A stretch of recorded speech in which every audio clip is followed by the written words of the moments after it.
নমস্কার বন্ধুরা, আজকে আমি বানাতে চলেছি মাছের ডিম দিয়ে একটি সুস্বাদু রেসিপি। প্রথমে আমি নিয়ে নিয়েছি মাছের ডিম, আর নিয়ে নিয়েছি কাঁকরোল, নিয়ে নিয়েছি টমেটো কুচি আর ধনেপাতা কুচি, পেঁয়াজ কুচি, আদা রসুন কুচি, সঙ্গে নিয়ে নিয়েছি কালো জিরা আর নিয়ে নিয়েছি হলুদ, নুন।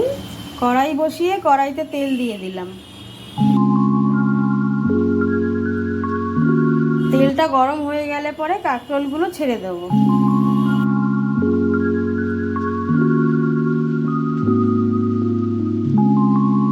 ভাজার মধ্যে আমি দিয়ে দেবো পরিমাণ মতন হলুদ আর দিয়ে দেবো পরিমাণ মতন নুন। কাঁকরোলগুলো ভাজা হয়ে গেলে পরে একটি পাত্রে তুলে নেব।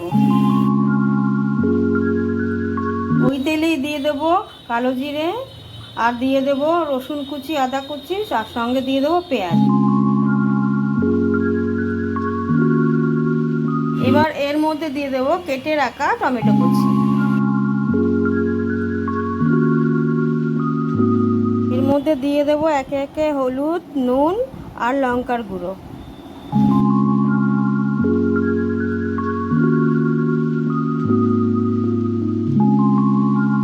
মশলাটি কষে গেলে ওর মধ্যে দিয়ে দেবো ভেজে রাখা কাঁকরোল।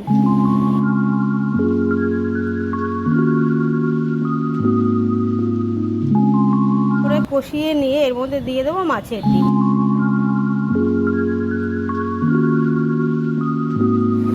লঙ্কা এবং ধনেপাতা দিয়ে আমি আমার রান্নাটি শেষ করছি।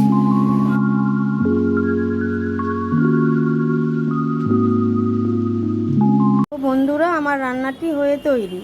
ভালো লাগলে লাইক করবেন আর আমার চ্যানেলটি সাবস্ক্রাইব করে দেবেন।